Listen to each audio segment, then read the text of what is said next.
Oh my God, my nose. Hey, we in the building. Queens, what's up, King? Hey, husband. I love it that he's watching from our YouTube channel. YouTube. Yes.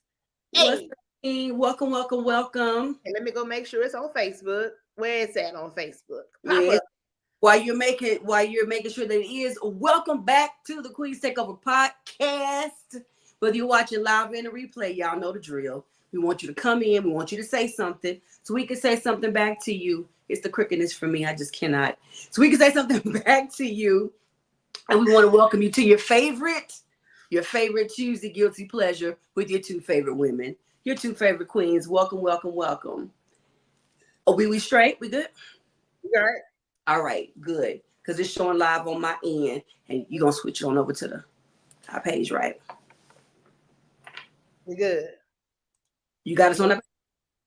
All righty. So as y'all are coming in and say something, we say something back. Tag somebody, send it to somebody, do all of the things. Sierra, how you doing? It's like you're dubbing on my end. What? You're dubbing on my end. So it's like I'm listening to you. Oh, because you have it on the other thing too? Sorry. Okay, here we go. What's up? Hey, Queen. Are you Gloria? Welcome. All right. Welcome. It was dubbing your voice. So I was trying to move it and it was dubbing your voice. I heard you, Sierra. It's all good. Let's hit on with the intro. Talk to me honestly. Look in my eyes. Don't let it fall on me. Say you're a good guy. Make me believe it. Don't wanna hear it. I wanna see it. See how. Rewind. When we rewind. Feels so nice. We time. You, I know how to make me feel right. I can't help how. That's the sweet talk. I'm already on my way. I'm pulling up, don't be late. I'm cutting through all the lanes. Hey, sweet talk. You need to say less to me. Don't need for no flowers. I'm so in love with that. Yes, I am too. And you're not dancing while the intro is playing. I don't know what's going on in your life. It's giving life. It's giving so much life. What'd you say? I say it's giving so much life for the intro.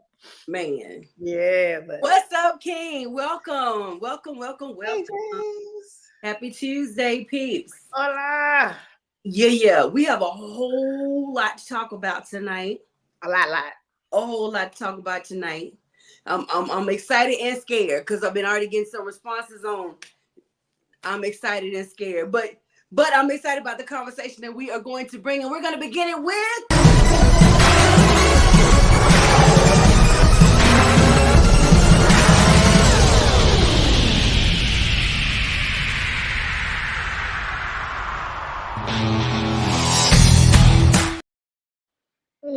Deal. Yeah. Nigga, get you a good segue, boy. It is OT time, people. OT time is a new segment that we have introduced you all to show or for you all to also express what you're overcoming, what offenses you're overcoming, what opinions you're overcoming, what oppositions you're overcoming. So please share them in the chat. Me and Nikki are going to talk about what we're overcoming this week, what offenses, oppositions, or opinions. So, Nikki, you overcoming some things? You know what? I really don't have an offense or opinion, anything like that. It was overcoming myself, preparing for October and all of my goals that are set for now to the end of the year, and overcoming myself, just having some good conversations with myself after hearing from God about a whole lot of stuff, and preparing and working and focusing. So I would say I just had to overcome Nikki, Nikki, huh? The temptation to say, well, you've tried it already this year and it didn't work, or you did this and here you go again. I had to overcome myself, basically. So that's what it was for me. What about you? She shoots and she scores. For me this week, and if you haven't now, please share our podcast on all social media. If you are not subscribed to our YouTube channel, please go subscribe so we can build up our followers on our YouTube channel and also on our Facebook page.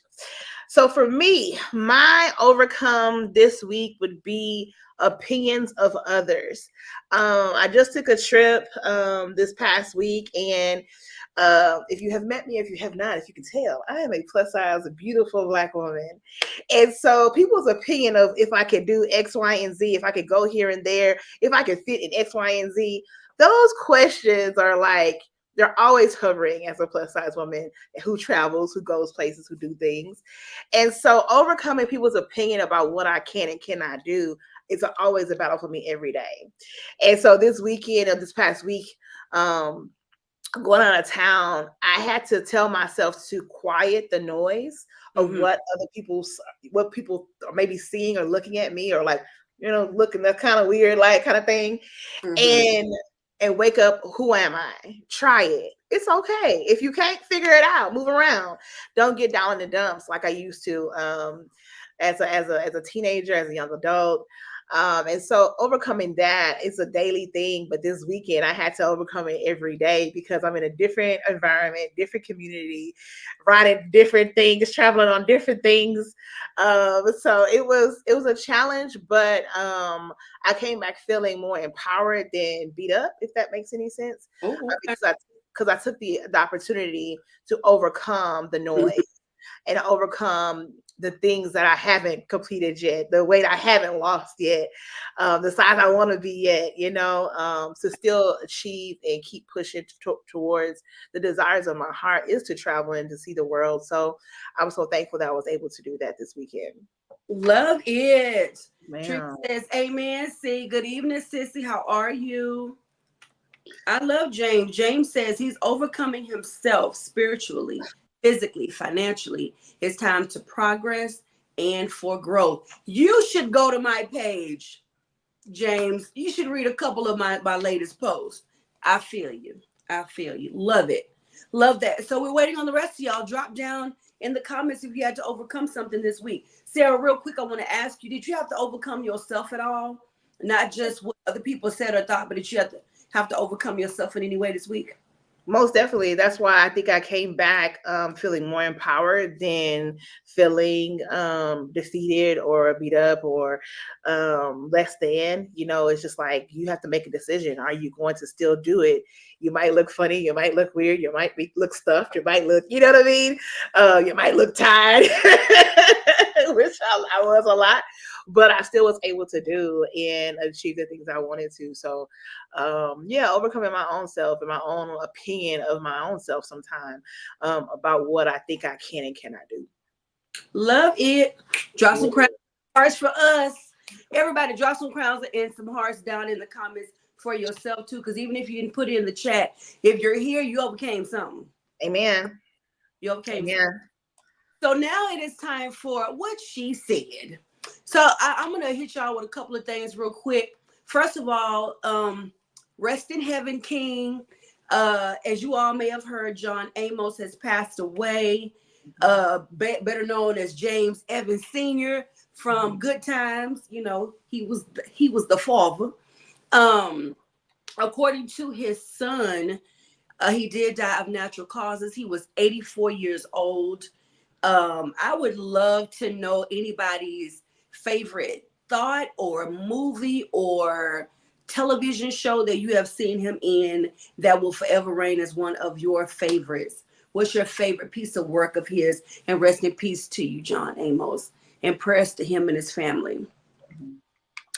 For me, it would be I don't know why, but I kind of forgot that he was a part of My Queen to Be. What's the song? What's the name of the movie? Coming to America. Coming to America.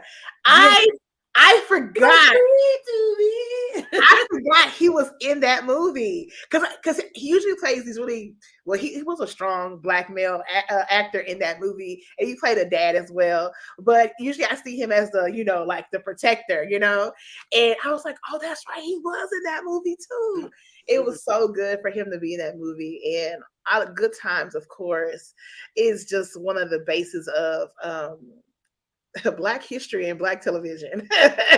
The fathers. So I'm gonna miss him. I really am. And then if you watch any of his latest, the past 2 or 3 years, his son and him and his traveling with his son and them getting closer together, it was just so beautiful to see him in his older age and still having a zeal and joke and be comical. It was so beautiful to see him, and in his older age still being himself and not losing his joy. You know what I mean? Because the world has beat that man up in any type of way you want to think of, as he portrayed these really strong characters and stood up for what he believed in. So I really am gonna miss him. Yeah. Well, I'm gonna hit these real quick, and then I'm gonna share with you mine. So William says he was shocked by him being the villain in Die Hard 2. I don't care what role he plays, even when he played a comical role. Yeah, he was good. Yeah. So sad, my favorite TV dad. He actually died in August. Yeah, August 21st is when he actually died. Overcoming the urge to say yes when I mean no. Ooh. That one. That's a strong one. Gloria, I'm just gonna ask you to put it back in the comments for me.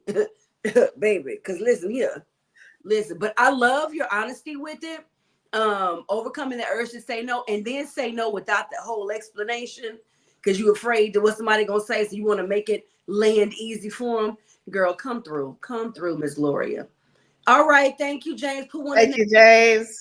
Oh, shout out to you, King Brandon. Happy Tuesday. Hey, brother. Let's see. Coming to America was his favorite. God bless Father. R.I.P. He just played bad well. Treva says, overcoming me, taking the time to pour into myself. With all the exclamations. Jay says, my favorite was when he apprehended Cletus. He protected his family at all costs. Andy. Baby, next. Letting my no be no. Absolutely. So I will say for me, it's going to always be, I loved him playing Toby and Roots. Yeah, I keep telling myself I'm going to watch Roots again. I got to be in the right mind. It's gotta be, yeah. But, so I loved him playing Toby in that. I loved him as the father from Good Times, always trying to keep his head and his family above water. Yeah. What I love about it is you didn't get to see a lot of shows at a certain period in television where the father was in the home. Right. During that time, it was a time of blaxploitation films. So, the brothers was pimps. Mm-hmm. Or they was all, right? Mm-hmm. So you had this man that even though his family was in the projects, he was doing his best to feed them and take care of them. Yeah. I will never forget that. I love the strength he showed to his kids, especially JJ. Mm-hmm. But y'all probably don't even remember he played Lisa's dad in Fresh Prince of Bel-Air. That was Will's fiance. He did. He actually, what I'm gonna say, because we don't have time, we got so many topics to get to. Y'all just look it up. He's amazing. Look it up. All right, out to him. And my last, she said what she said. What happened? Wait a second. I say, wait a second. Here we go. Let me get this, see if it'll come up on the screen for us. Yeah, okay. We're gonna have prayer session in a minute. Here we go. So I want to talk to you guys about the 7 best times to drink water. Now, somebody gonna be like, girl, I already know all of this, but hey, I didn't know all of these, so I'm gonna share them with y'all. And this is going to require us to put the water next to our beds. But believe it or not, as soon as you wake up, that's one of the best times and number one time to drink water. Somebody put in the comments why. Somebody tell me why in the comments. While you're putting that in, the second time will be after a workout. The third time is 30 minutes before your meal. Now, that helps with digestion, but I'll give you one more guess of what that helps with. Put that down in the comments. Before taking your bath, I had heard about water while you're bathing. I had never heard about drinking it before you take your bath. So that one was new for me. Right before you go to bed. Now, people, where the camera at? Okay, I know it's cricket, but here we go. Somebody like I'm not doing that because I'm not trying to get them to use the bathroom all night. But think about how long you sleep. Your body is going without water for an extended period of time. Some of us sleep with our mouth wide open. It be dry, cotton mouth in the morning.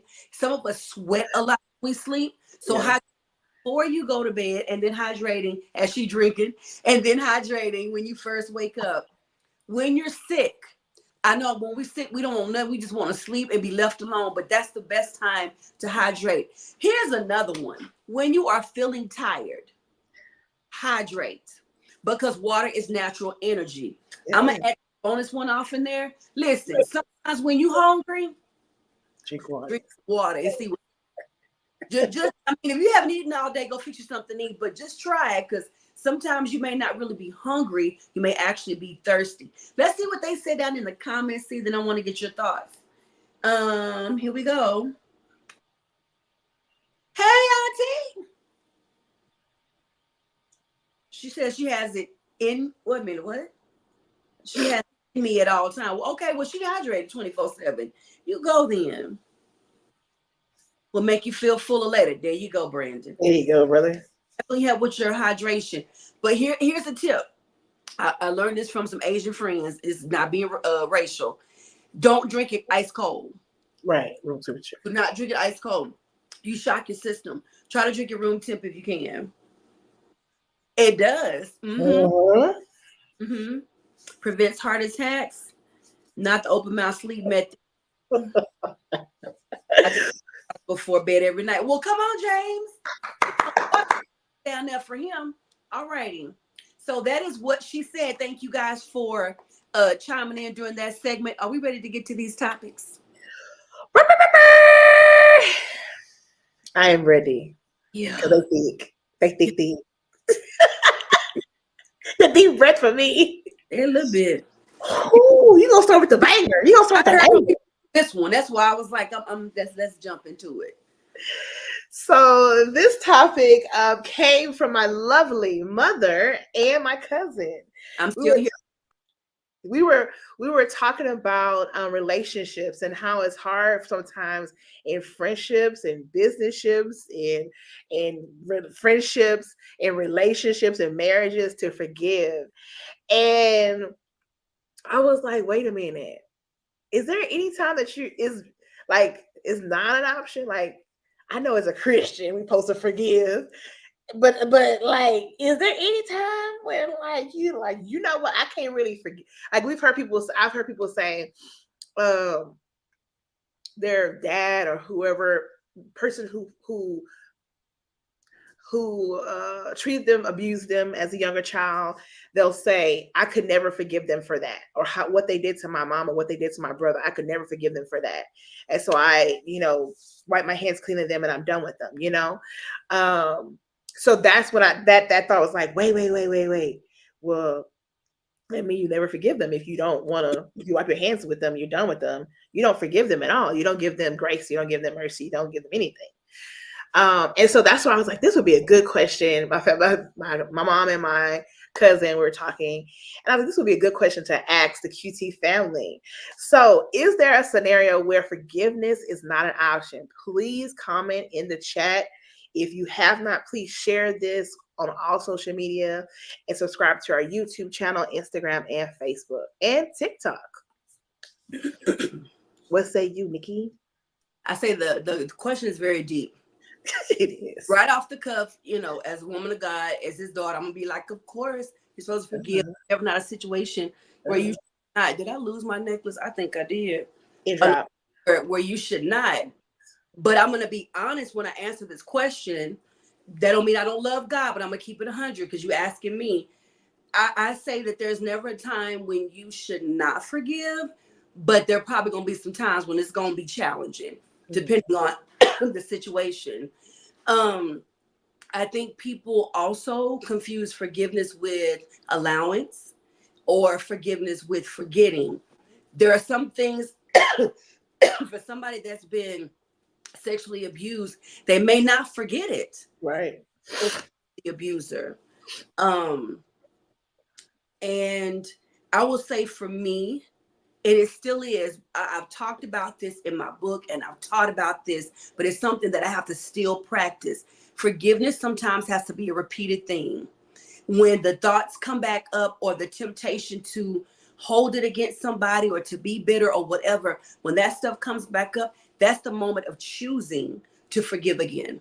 And I think sometimes forgiveness is a continuous process and decision that you make. For some situations, I can forgive and I'm done with it. The thought could come up, it don't even bother me or affect me. There are some things that I've experienced where I know I've forgotten about it. I mean, I know that I've forgiven and I've forgotten until a trigger comes or until something happens that reminds me. So I would say there are times it may be more challenging than others. You got to lean in God for that. But you have to want to and choose to. And you have to keep putting in that want and depositing that choose to as a choice so it can actually happen. And then you may have to do it all over again in the next 5 minutes, but you got to keep choosing. Yep, for sure. Okay. Oh. Nothing else. Oh, wait, I think I did that one already. It's this one right here. I'm sorry. Forgiveness is for ourselves, not for the other person. And she said what she said. All right. She left it and dropped the mic. I would say for me, my younger self, my whole childhood, teenage year going to college, Mm-hmm. I had not forgiven my father for not being in my life. Mm-hmm.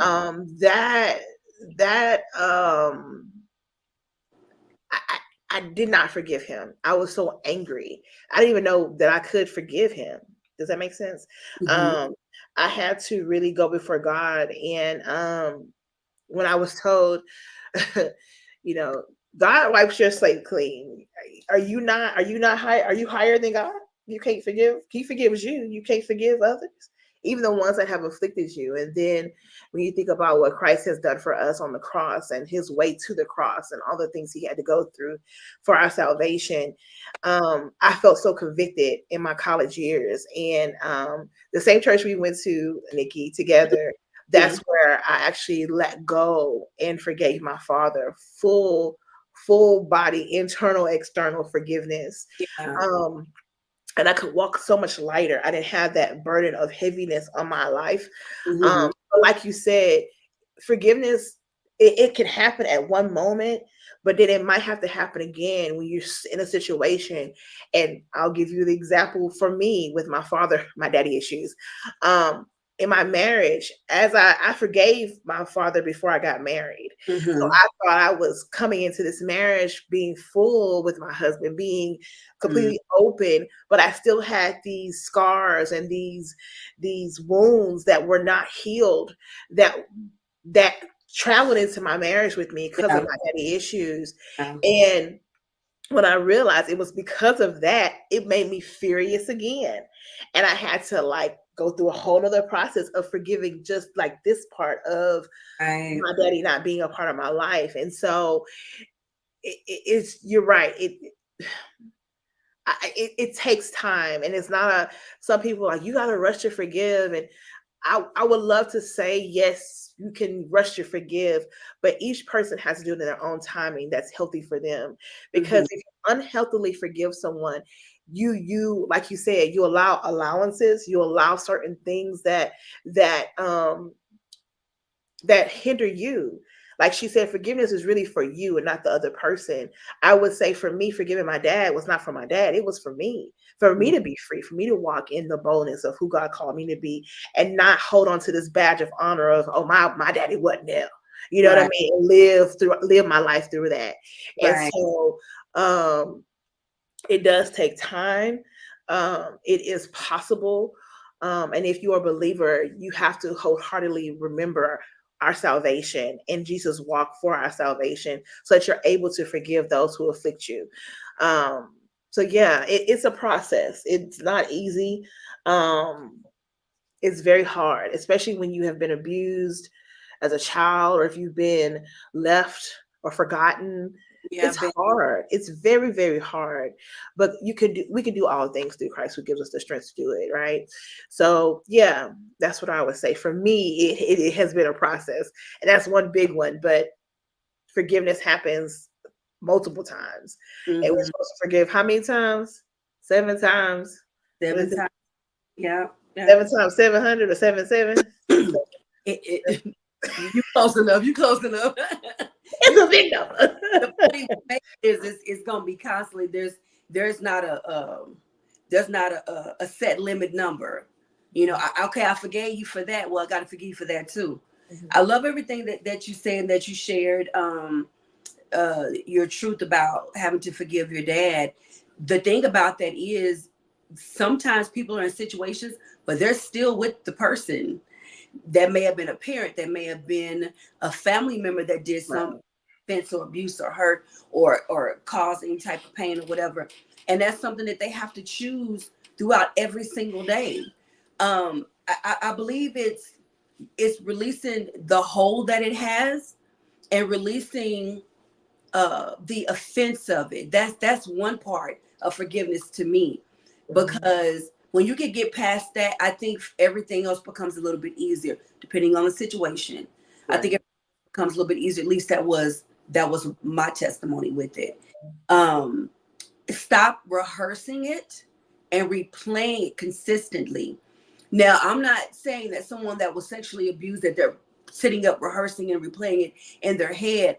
I'm talking about things like you just can't let go that they cussed you out. You just can't go that they cheated on you. Like there are certain things that we get offended by, we get hurt or wounded by, and we rehearse it and we replay it and we keep retelling it. And it's the story that we have to be willing to let go of. It did happen. It's a fact in the Library of Congress. It happened to you. It hurt you. I mean, nobody can dispute your heart and your feelings. Right. But when do you get to a place where it stops becoming your story that you are attached to in order a reason and an excuse to do other things like to be hurt, to walk around and hurt, to make to be mistreating other people because somebody touched you, now you bleeding on other people. Right. And then the last thing is there is still the repercussion of the offense that people deal with. Right. And I think in some minds but if I let that go, I'm saying what you did was okay. I'm telling you, no, you're not giving them an allowance to keep hurting you. You don't have to stay in the situation just because you forgave. But Sierra said it best. You have to remember, if Jesus Christ could forgive to the point of taking all of the sins to the cross, all of it, he gave his life, his blood for our forgiveness of things that we hadn't even done yet. So we have to be able to look at another human and say, I'm forgiving. And it may not be 100% even when you're saying it, but keep making the choice and keep choosing. Right. I love that you said it's a choice, and it is a choice. You have to make a conscious decision to not rehearse the offense and hold on to that offense or that badge of they did this to me, and so this is why I treat women this way. This is why I treat men this way. This is why I act the way. This is why I have to go and get that bag, no matter what, to make sure I'm. It leads to so many other things. Unforgiveness leads to so many things that are not helpful to your growth as a person. It hinders you, and then really forgiveness is for you more than it is for the person. Yeah, I love that. I love that. I'm gonna ask everybody to take a moment, put this on your page, and in the caption put hashtag forgiveness. Send this to somebody in their DMs or tag them that may be going through a situation where they're having a hard time forgiving and letting go. Send this to them. Let's hit some of these comments real quick. My brother says, you can forgive but not forget. Also, forgiveness is not for the other person, it is for your own freedom from the hurt. Amen. So let me pose this question. Everybody can either answer it or just take it with you. when the scripture tells us that God forgives us and he basically throws it into the sea of forgetfulness, like he doesn't remember it anymore. For you, when you hear the word forgetting about it, what does that mean to you? I would love to know. I would love for y'all to think about it, even if you don't want to share your thoughts. What does forgetting about it mean to you?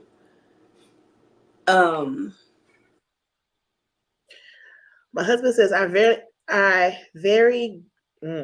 very grateful to God. I have never been a forgivable or unforgivable scenario. However, I understand if it can get difficult for others depending on what has happened to them. Yeah. Yeah. Yeah.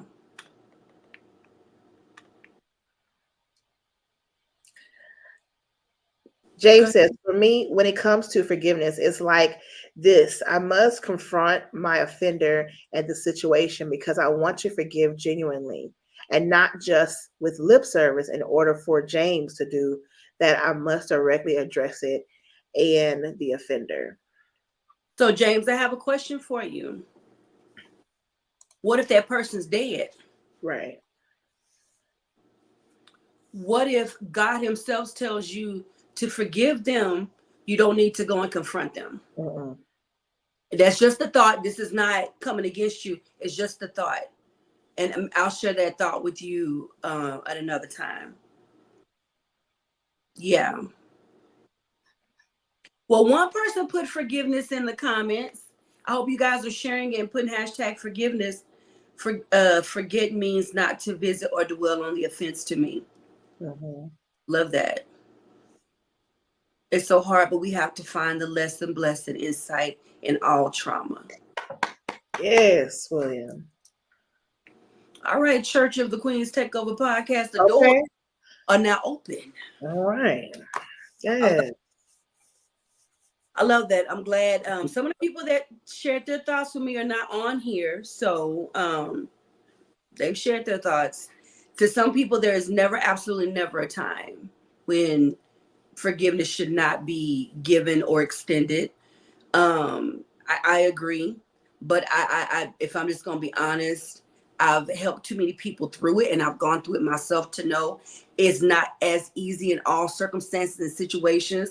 And what do you do if the person that did the offense keeps doing the offense? It's not always just sexual abuse. It's all kind of things. Right. And I'm so glad I'm not God. Because we'll talk about Nikki on a daily basis. He constantly forgiving me. I do some jacked up stuff. Whole world I got to keep forgetting. Ooh. I'm glad you're God. I'm glad that's your job. I don't want it. I don't want it. Hey, Mama. Oh, that was a very good topic. I'm glad you brought them. Okay, I was waiting on your last thoughts, but here we go. Oh, so I have a question. Should marriage licenses have an expiration date, making it optional for you to renew or to leave? Hear the question again and give me your honest thoughts. I would ask that you good Christian thoughts. I want to know your first off the top thoughts, and then we'll go deeper to the conversation. Should marriage licenses have an expiration date, making it optional to renew or to let go and walk away? All right. I feel like Sierra got like on the tip of the tongue thoughts. So go ahead and hit us with them. So I so agree with this. I 100% agree with this. Yes, there should be expiration dates on marriage license. I feel like it should be every 5 to 7 years. Like, I feel like you should go renew that license. Make sure you good, because if you're not, let's go. I just really feel. Sorry, I came out the gate with this one, but I'm saying it blew me over for a second. I was ready. I was like, "Ooh, I can't wait to talk about this. I can't wait to talk about this." I really feel there should be expiration date, and if you overlaps on your expiration date, you got a year. Come on, within that year, you don't go get it done. Guess what? You ain't married no more. We gotta make this important. I'm sorry. We gotta make it important to people. And it's so easy to get a divorce nowadays. You know what I mean? Get that expiration date together. Like, oh crap, we gotta go. We ain't married no more. Like, what would happen? Like, you know what I'm saying? Like, No. we ain't married no more. Oh, we gotta go get it done. That girl said, "Oh snap, we not married no more." Oh my God. I'm so I really feel like it should be an expiration date on it. I do, because there's so many, and you get to revisit, like, as a couple, like, do we really want to stick with this? Do we really want to stay in this? Or do we both feel like we're being fulfilled in this marriage? Do we feel like we both are reaching the goals and aspirations that we came together to do? Like, I feel like you should have those conversations, and having an expiration date on a marriage license will make you have those uncomfortable conversations. I'm just saying. I said all I had to say, I think. That was everything. That was everything. I choked on my water though, but that was everything. That was everything. So said that we're messy. That was me. That was me. That was mine. My bad. We're not. But I'd like to set a reminder to watch. Okay, well, set it for about 6:50 every Tuesday. 6:50 every Tuesday. But I do tag you. I tag you personally. Oh no, you know what? No, I don't. That's Olivia. That's Elaine. I'm sorry. I thought that was your auntie for a second. It's 7 p.m. every Tuesday. We're live, except the last the fourth Tuesday of the month. We're gonna have a pre-record up, but it's gonna also be at 7 p.m. Would love for you to join us, Elaine. Love it, love it, love it. Was this Elaine that I called auntie earlier? Okay, she has the auntie Elaine, and I could not see your last name when I first saw the comment. So I'm sorry, baby. You know, I'm thinking you know auntie. I think I'm older than you actually. All righty. No expiration date. If you're going to entertain leaving, stay by yourself. If you are not going to drink the milk before it expires, leave the milk in the store. Well, dang, James. Okay. Okay. Tell us how you really feel. Tell us how you feel. Man, tell us how you really feel. Love you, Elaine. Sorry about that. Okay. Ooh. I'm going to tell you, I do think there should be one. And I think if you're going to renew it, it is mandated that you have to take counseling and classes the year leading up to it. I'm going to tell you why. Come on, Nikki. Let's go. Some people get married. They have an idea what their marriage is going to be and look like. She said, when they get married, and it's like, I'm sorry, I came into the wrong place. This is not what I thought it was going to be. And some people do not go get counseling until the marriage is like on life support. Right. A second. So the marriage is on life support. And at this point, people are staying together just because the kids haven't graduated from school yet, and they're gonna stay together because they can't afford to not stay together. It's all kind of reasons that they stay together, but love is not the reason. And I think if they had a way out, they would take it. So everything is miserable because y'all are miserable. Mm-hmm. Do I think everything is reconcilable? I want to say, yeah, if I'm gonna say what I said about forgiveness, but is it gonna work in every situation for everybody? I can't say that. I can't say that. Cannot say that. This mandatory class and counseling before your renewal date, I think would do wonders for a relationship. And I ain't talking about like the little old fill out this form, you fill out this sheet, we gonna read this magazine together. I'm talking about some real 1 year worth of counseling before you go and renew. Why wouldn't you want to refresh your marriage? Why wouldn't you want to go? Sorry, y'all, if y'all heard that. Why wouldn't you want to go get some fresh tools and new ideas and recommit to the marriage? Would I have said this some years ago? Probably not. But at the rate people are getting married and then turn around and getting divorced, I think it should be mandatory. Side note, I think the same thing about these driver's licenses because I don't understand how so many people got licenses. I digress. Go ahead. See, I saw you writing while I was talking, so go ahead. No. Wait till you post it. Wait till you put it up there. The comment. Wait till you. That's what I see. You're correct. Sometimes people married to play toenails. God, that too. That's what I did. That too. You know, back in the day, you got married because you don't went and slipped up and got somebody pregnant. It was shot all day. You marry her, and then them people stuck together. They don't really want to be married, but they're stuck together, and they went on to have more children. And they, anyway, I digress. Miserable, just straight miserable. A little bit. Just straight miserable. But I'm just saying. Maybe it's too.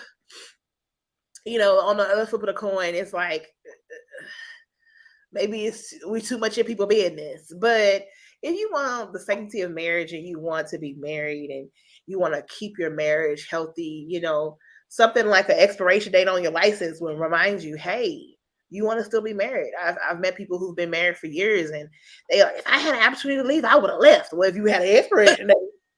That's what I'm talking about. And you went to your little class, it would show that y'all ain't compatible. And it's time to go. You know what I mean? So that's just my opinion about that thing right there. And then, like you were saying, like going back to the forgiveness thing, and is anything reconcilable? You can forgive, but you don't have to allow and continue to allow to be mistreated, forgotten, you know what I mean, in a relationship that you are bounded to for life. And then that's up to you and that person, of course, you and God, to determine where you need to go next. Because me and my husband have said this: marriage is a ministry, and if your ministry is bleeding on people, it shouldn't be. It just shouldn't be. See, that comment just opened up the doors of the church right there. Because listen, I don't understand why some people are in marriages. You ask them to marry you for what? Why? Because you was treating them bad before you got married. Go sit down. And you treating them worse now that you married. And then why did you say yes? Okay. But you said something about being up in people's business. But then you put everybody in your business when y'all separate, and you need help from the government. Because I'm not saying this for everybody. I'm just saying. When your family members got to start helping babysit because y'all done broke up. Hey. You know what I'm saying? You need counseling. Hey. All I'm saying is this. And when it's time to go renew these driver's license, there is a date on that sucker. Yeah. That date you need to turn in your new lease or proof of residence, whatever it is you need to do. When it's time to renew, leading up to, go get these classes and this counseling. And who knows? That class and that counseling may turn a marriage around. It just might. Those are my thoughts.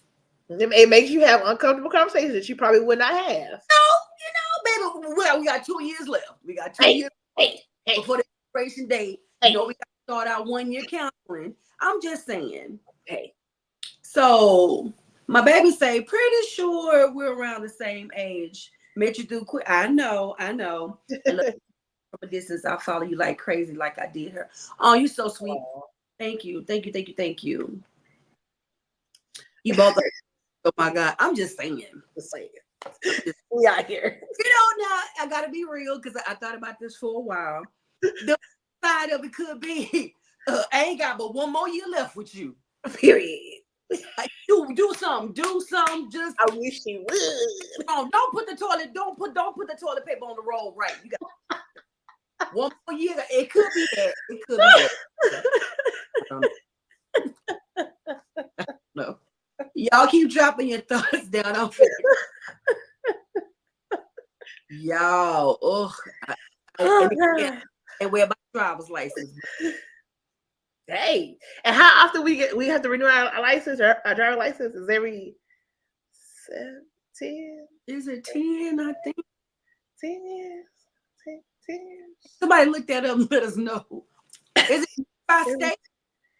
I think it's by state. Each state may be different. Okay, well, I don't know what it is for Texas. I just know I got till 2029, I think you might be right. I think it is every 10 years. And I'm going to tell you why I don't know for sure, because every time you move, you got to change it.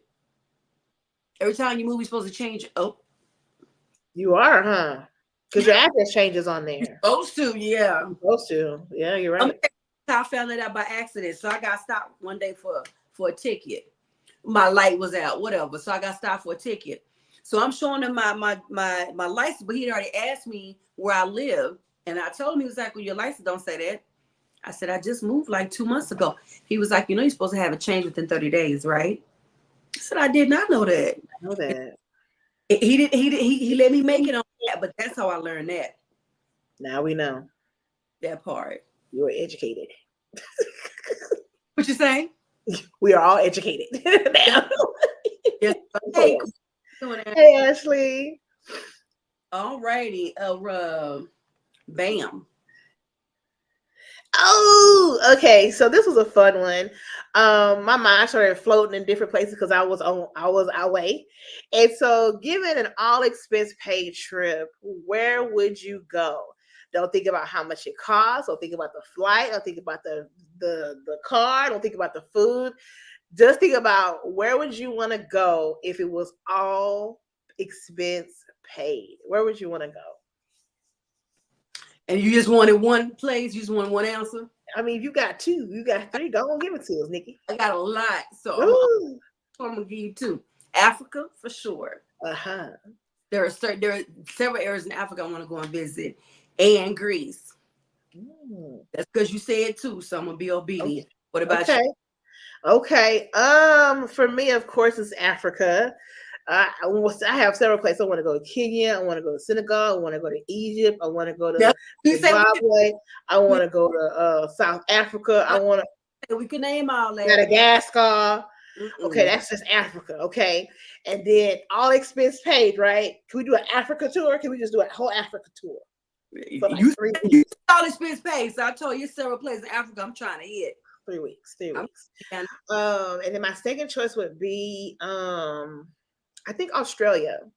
I think I would love to go to Australia and see how they live down there. I think it would be interesting. Down under. I think it would be cool to go there too. Anybody else? Where y'all want to go? Because we don't even sign up. In some states, you can do it online, Elaine. I don't know about your state, but check online and see can you do it. Ashley wants to go to Greece. See, we should go together. See. In Italy, that's one of my places, but she said only name two. That's all right, Mommy. You on here. That's okay. You made it. You did. She's doing really good. So thank y'all for those who were praying. Praise God. Now, where did that idea come from? All expense paid? Because I feel like you're trying to bless me.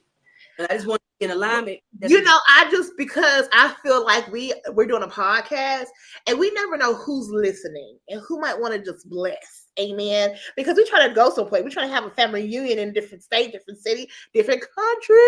So you just never know who's watching our podcast, who might want to just send a ticket or two. I'm just saying I'm so open and available. I got to try. Let's talk. Oh, see, it needs. I hear Greece. I hear Greece. Okay, Greece is surrounding. I think this is surrounding. Everyone's saying Greece. Okay. What's so nice about Greece, if y'all could tell me? Because I don't even listen. It's not even on my list. Man, because I can go on and on. And y'all, okay, I'm just gonna go on and do my third one. Switzerland. I've always wanted to go to Switzerland. All that beautiful greenery. I got to go. Oh, okay. I got you. I have to go. I got you. It is very beautiful there. I lose sound. Can somebody let us know, please?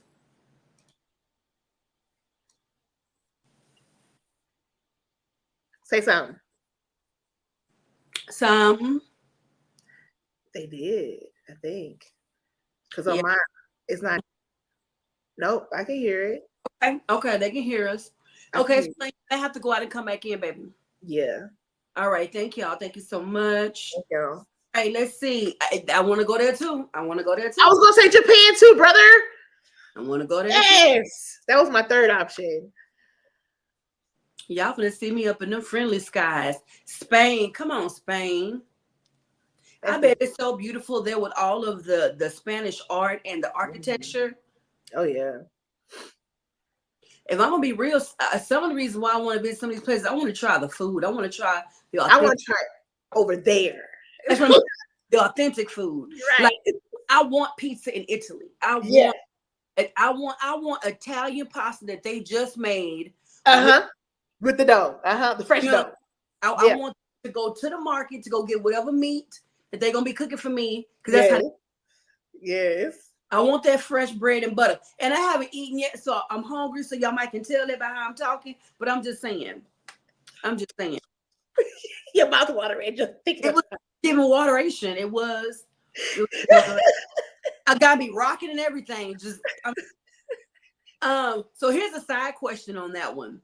See, for whichever place you want to pick that you want to visit, what is the food that you want to taste the most? Oh wow. Name a place and name the food. Okay, what I'm thinking?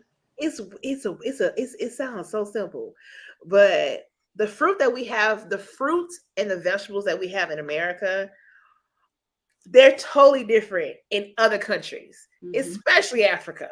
It's fresher there, it's more organic there.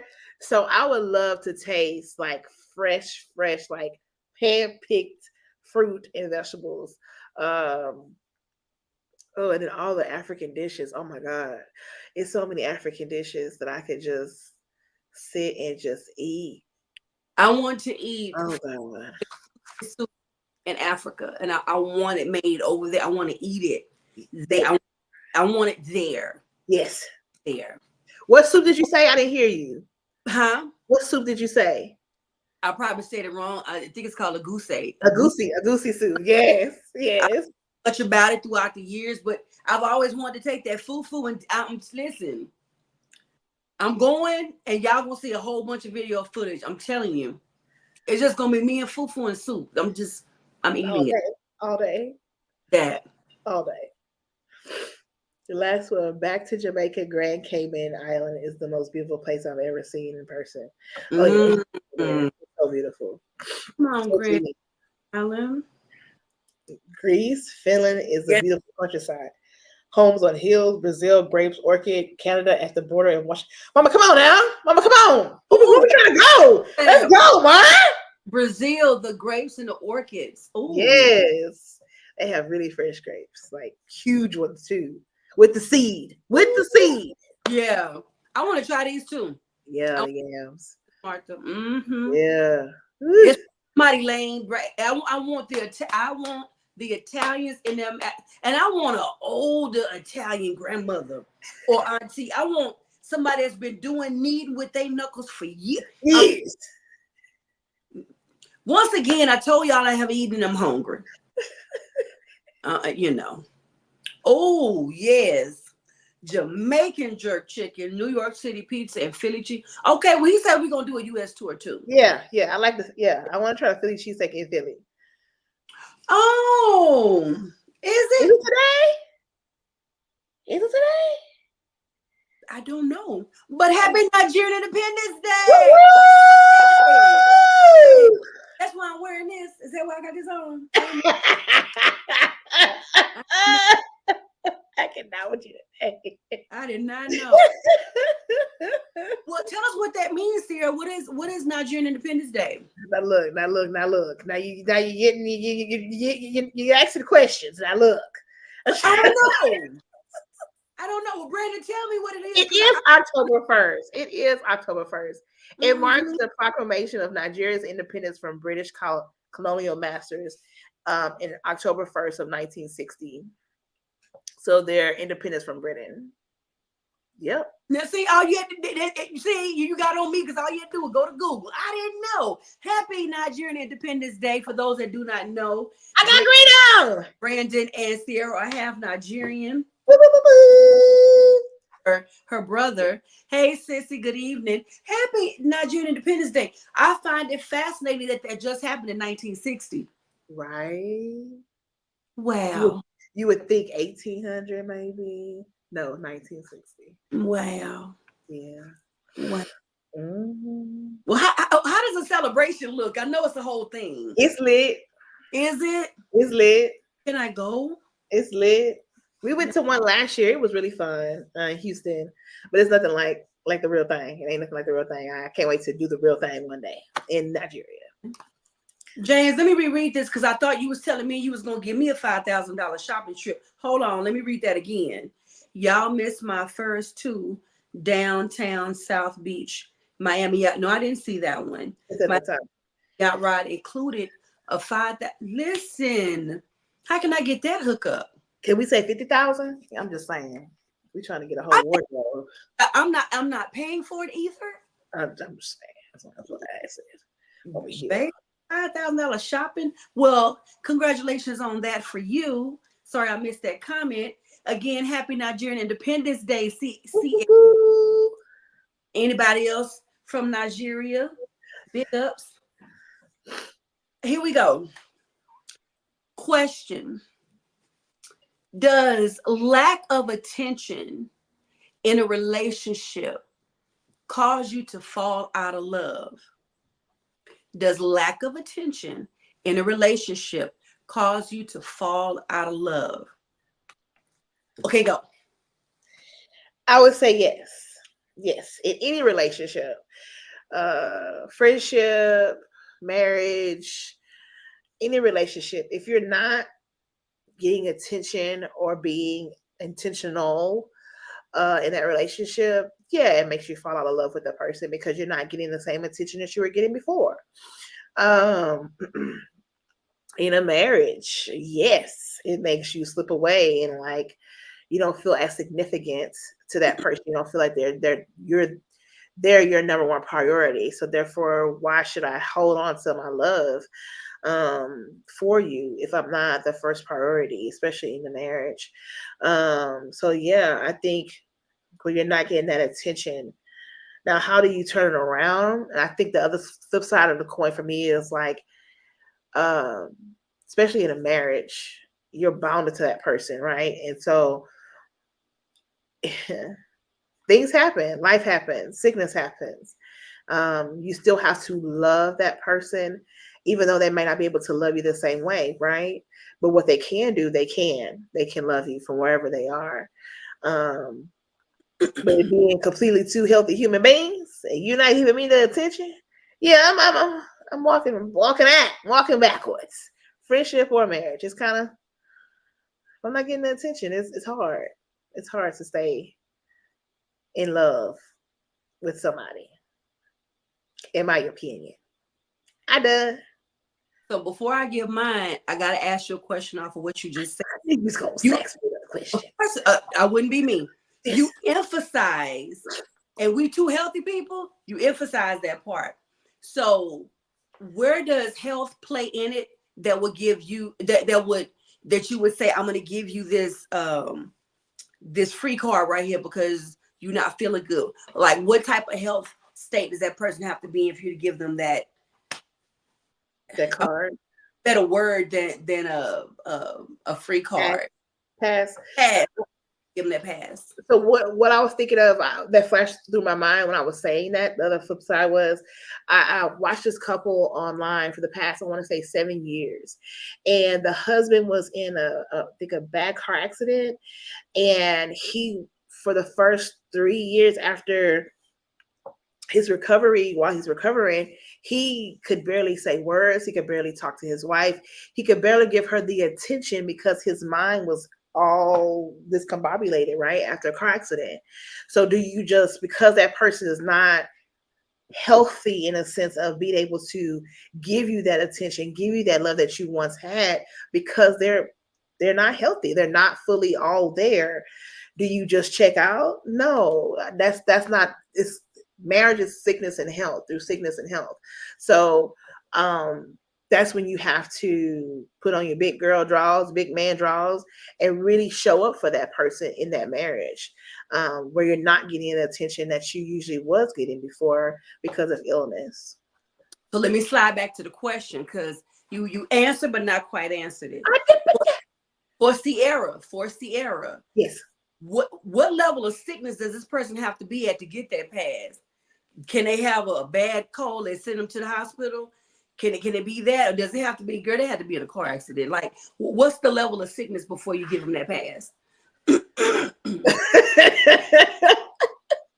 dog. God, dog. Shucks. Anybody while I read the comments?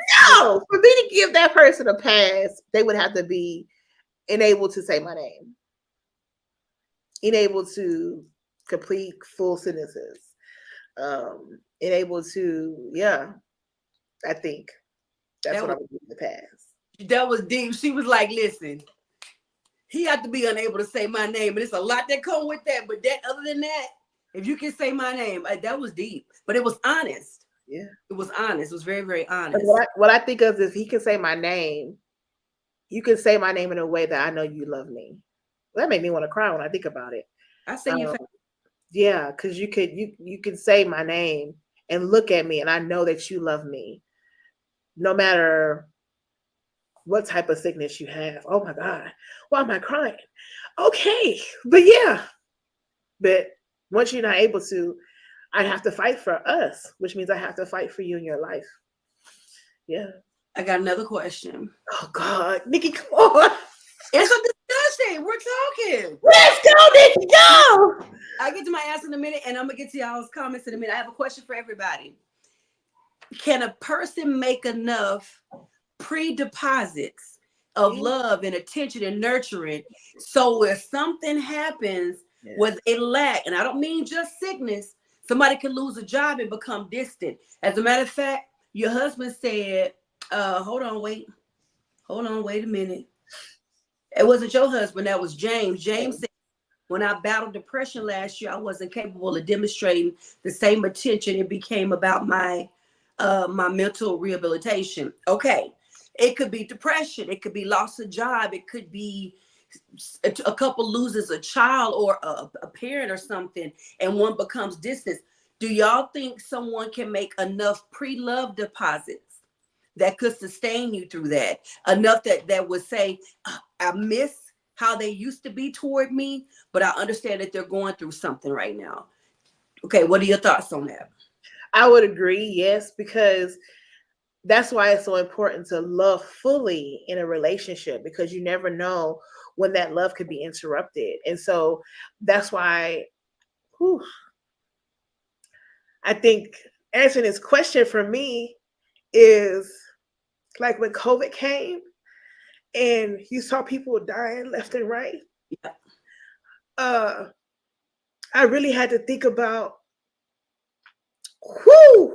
I had to really think about like who I love, why I love them, and how do I show them I love them, even with distance, even with they might be in the hospital, might be sick. How do I show them that I love and appreciate them while they're still here?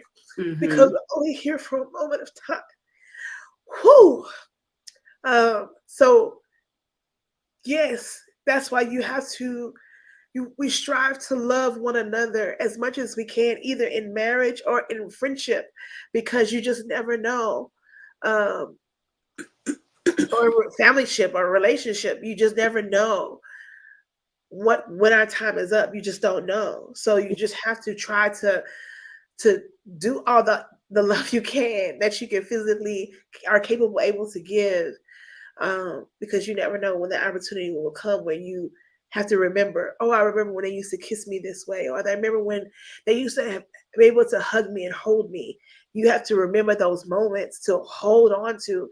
And that's why when some women and men, when you get in a marriage and say your person did not love you, did not give you the attention, and something traumatic happens and you check out like, you didn't give me enough to want to stay in this, I'm gone. And they the and most people are like, they're wrong, but you don't know what that person experienced before that event. You just don't know. So people always, I would never. You don't know. Right. You don't know if you would. So yeah. Right. Oh, Nikki, you said I got to go with the Holy Spirit though when he tell me something. So that question makes me think about we were talking about marriages and expiration dates and stuff on the licenses. Yeah. if you're in a relationship where it was one way for a long period of time and you got to experience so much, what do you do when it just cuts off all of a sudden? It ends. And we could keep it at, depression, job loss. We could keep it at health. Because some people still have to struggle with that. Like, you're not the same no more. I'm used to this. I'm used to flowers. You give them to me every Tuesday. Like, I'm used to this, and something has changed. And for a lot of people, that's where a lot of breaks come in relationships. You're going good, and then the death of a child or a miscarriage, that's the break that happens. And sometimes the deposit that have been made before is what makes you get more distance, because I don't have that no more. I don't know how to handle this. But what if you had it enough to the point where if your spouse was sick, if they lost their job, if they were going through depression, no matter how they came at you, no matter how big and empty the gulf felt between the two of you, you could call on that. You could call on, I know they love me. They're going through something right now, and I'm praying them through it, because you see them trying. You can tell when somebody's really, really trying. That would be wonderful if people could have that to hold on to. And in some cases, it was never there. And when the tragedy or the thing happens, that's when it shows up the most. It was never there. Let me hit some of these comments. Get you collect thyself. Yes. People only see what we show. I have so much I could say. What? You're free to say it if you like, and if you don't, I feel you. But thank you so much for saying that, though. That's why you're supposed to marry for love and not lust. Love will lead you to the altar. Lust will leave you at the altar. Translation: love comes with the understanding that life throws curveballs. Lust could care less. Well, all right. He said lust could care less. Oh, let me go back up here. Ashley says, say it again. Say it again. Depends on why the attention is lacking. For example, when my wife was preparing for surgery last year, she stopped cooking, and I began to focus on her. It wasn't about me during that time. No matter the love language, you have to pay attention. I love when you said he has to be able to say my name. And even if he said it in a certain way, you have to be able to tell by how he says it, the way in which he says it, that he does still love you. I thought that was absolutely beautiful. We already read that one. No, because I fell in love with that part of him. He should be mindful enough. Hold on, let me pull it up this way. That we are both going through together. I can't give you what I don't have. We are as one. Communication is the key. You good to hit that one? I'm dealing with this in real time. I say a resounding yes. Oh, I'm so many way. I'm so many way. This topic is in my life. I've lost my husband, lost my mom in April after falling in love again. I'm not me, and he is so good about it. I have loved watching your having love again story after your husband passed away, Elaine. I've loved watching it because you look so happy, and then you turn around and you lost your mom. I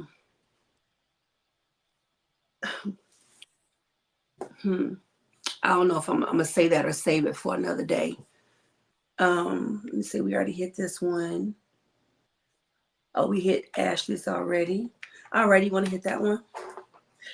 Mama says, I think so. There has to be strong bond established to overcome the distance periods. A look or like Sierra shared, the way you say their names, a soft touch, a head nod will suffice because of a pre-established solid relationship. The bond knows the love is intact. The spouse is going through a rough spot, too vulnerable to pour out the thickened love language. I always love your choice of words, Mama Martha. I love the distant period. I love when you said the pre-established solid relationship. So since she just read that, I'm gonna say a little bit of this. I've always said, I think y'all may have heard me say this on this podcast too. The next time I marry, I want to marry my friend.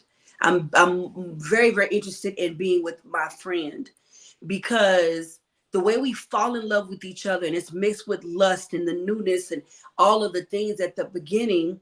What happens when life starts to change, right? My breasts are going to hang a little bit more, and his belly might come out a little bit more, and things that we did that were exciting senses in that southern region down there, Right. they may change. And you get to that period where we're in ages where we're either taking care of our parents, or unfortunately we're burying them. The children are older, and it's about the two left in the house, and just some things that change. Is it, what was her word, is it pre-established enough in our relationship that we're gonna still ride this thing together, even if we got to go get a little extra help, even if we got to start doing things differently now to build it up or to make it greater.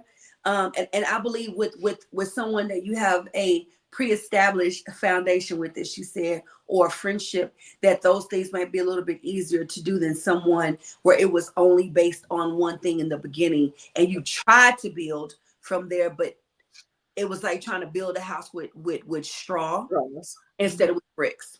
Mm-hmm. Yeah. I've loved everybody's thoughts about this. Sierra, thank you for allowing yourself to go deep with us on these. I know there were 3-4 loop, but this has really, really helped. As you heard Elaine say, she's going through that. So I think it really helped. Here you go. Okay, so what happens when you take on other people's problems? So this comes from my life of being a people pleaser, and me thinking I'm doing the best thing for my friends and taking on their problems and investing all of me in everybody's problem and everybody's world. And now I'm on the other side of learning discernment and learning to have faith, and learning how to be present sometimes and just shut up. Now you always gotta say something. Just be quiet. Hush. It's different ways to show up for people, and that's helped me be a what we call it, Ashley, a recovering people pleaser. So that's what I wanted to ask, the what happens, because I can say what happens from my perspective, but I want to know from others. Have you seen things happen in your life when you take on other people's problems, be it your family, your friends, co-workers, whoever? What happens when you take on other people's problems in your life, and what has it shown you about you, and what has it caused in your life as well, good or bad? Want y'all to chime in down in the chat. Love to hear your thoughts on this. Love to hear your thoughts on this. I had to stop allowing myself to be a dumpster. I used to say a trash can. No, a trash can can only hold so much. A dumpster can hold a lot. A whole lot. Dumpsters get emptied every now and again. Trash cans go out almost daily. You got to learn when to release. Like, if you're going to help people, you got to know what your borders and your boundaries are. I am not the savior, the hero, or Holy Ghost Jr. Now, he may utilize me to go in and save or help in a situation, but I'm not your savior. That's not my job. And we can take that on because it makes us feel good. And if you are a nurturer at heart, or if you've ever been like done wrong or neglected or abandoned, you become a nurturer. You don't want to see other people hurt or go through those things or have a lack. So then you overcompensate with that thing. No, you do more than just be there. You like, let me do it all. I got this. And you could actually hinder somebody's growth. There may be times when God has you in a season where you are giving and giving and giving to a person. And then one time you go to give and the Holy Spirit will say no, because I need them to come to me, or they're starting to rely on you a little bit too much and not me, or he knows what he's about to do in their life, and you're going to hinder the growth in that area if you jump in and you save all the time. So when you allow it, when you take on everybody's problems, You can weigh yourself down if you don't know how to catch and release. You know, I catch what my assignment is in this, and I release it to the Lord and I let it go. And be careful. Some people, you know, I'm gonna say it gently. Some people get in their feelings when you got peace, when you're happy, when life is going good for you. So they want to come and dump some stuff in your lap, and dump it in a way where they almost want you to trauma bond with them. So you have to be super, super careful with that. Again, know your boundaries and know your borders. Have them. If you don't, get you some. And be okay with saying no. I think it was Gloria that said it earlier. Be okay with saying no. It's okay to say no. They're not going to die if you say no, especially if the Lord is telling you to say no. Stay in prayer about it so you'll know when it's dire and you're supposed to be there, and when it's not and he's supposed to be there. What about you? For me, taking other people's problems over the years have weighed me down, has been a big distraction for me completing or seeing myself as what I'm supposed to be doing, what I desire to do, versus attaching myself to being a people pleaser. So for me, it came with burden. It came with heaviness. It came with loss of sleep. It came with gaining weight. It came with overeating. It came with not putting my life as a priority, but putting others as a priority. So I took on a lot, I would say, when I took on other people's problems. But learning through that, I would say I have learned that I love James. What do you say? Be a reservoir. What do you say? Be a reservoir, or be a, what do you say? James is a statement he put in the comments, but some people you're just supposed to pour into. That's what you're supposed to do. And you're supposed to allow them to, as you say, dump, so that you're able to help, but then leave it there. Pray about it, have faith about it, and know that you've done the best you can, but don't take what is given and hold that dumpster on your back and carry it, and then you start stinking. You don't want to do that. So it's one of those things you have to learn how to use discernment. And of course, still love on people, but know, like Nikki said, know your boundaries, know your limits. And if you're not well equipped, just don't say I don't know about that. I haven't really dealt with that. Be honest, because you don't want to lead people in the wrong direction either. So yeah. What say you in the comments? There are no comments coming up, but your auntie Elaine, the other Elaine that I thought was on here. Yes. I'm gonna forgo my last topic and save it for next week because I want to go watch the debate. Hopefully you all will watch it too. Please vote. Please. That's all. But vote, please. Please. But we will end with this. Sierra, how are you gonna grow this week? How am I gonna grow this week? Rest on purpose. Find time to rest on purpose. And I already started this week. I've already started it. I think I always overdo it. And then plan out what I need to get done and get it done. Don't procrastinate. Yep. What about you, Nikki? I'm going to continue to time block.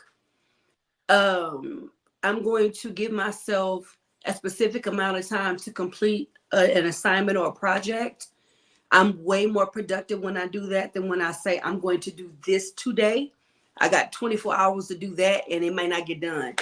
But if I purpose that it has to be done within this 1 hour time block, I don't care what happens. If it's not an emergency, I don't have time because I have to get this done. So I'm going to be intentional about time blocking. I'm going to plug my podcast, the Daily Becoming podcast. If you will go to YouTube and look for the Daily Becoming It's going to say Dearly Becoming. But Dearly Becoming Podcast, or go to my page. You can see my most recent episode that started airing on yesterday. I'm actually talking about that too. And I'm talking about something called the Parkinson's Law. Y'all, go watch the episode. Go watch the episode. Hit me back and let me know if it helps you out and what your thoughts are. But that will help you tremendously. If you are a procrastinator, or if you're the type of person that can get distracted easily, if you have a lot of things on your plate that need to get done, or if you're trying to focus and prioritize things, and you know this needs to happen, especially because we got 3 months left, I would say watch that episode, but I'd also say start time blocking. Give yourself specific amounts of time to complete tasks, and then prioritize them and see what happens with your productivity. Look for the positive in all environments. I love that. William. Love that so much. This has been an incredible episode. So good. I hope you all got something out of it. We pray that you were entertained, blessed. You got a chance to talk and share your thoughts. You got to hear how hungry I was. Amen. Again, happy happy Nigerian Independence Day to everyone. Hold on a second. Make you or break you, Jude 22-23, and on some have compassion to make the difference. Is there a rest of it? Because it did she put 3 dots, or is it cutting it off? It's cutting it off, I think. Okay. Because I'm not on YouTube, I can't see. Okay. Thank you for sharing that. See, take us on up out of here. My mom did say, please, if you're in Texas, register for voting by October 7th. Please, please, please. As we go watch the debate after we get off of here. We thank you guys so much. If you had an opportunity, please share the podcast on all social media. If you like any clips from this podcast, please put it on your social media so that we can continue to spread the love, spread our joy, and spread growth, because we are all growing together in this podcast. If you have a crown, no, not if, you do have a crown. You were bought. Please. Huh? You forgot it? No, I didn't. Okay. Oh, God, dog it. That's okay. Go ahead. I forgot I did again. I would have it inside. Please don't let your crown hang to the side. Don't let it drag on the floor. Don't kick it to the side. Don't step on it. Pick that crown off, dust it off, wear it proudly on your head. Walk boldly into whatever God is calling you to do. You are a child of the King, and we love you. And most definitely, He loves you. We thank you so much for joining us tonight. We'll see you guys next week. Bye, y'all. We have a special announcement next week, so make sure you stay tuned. Love y'all.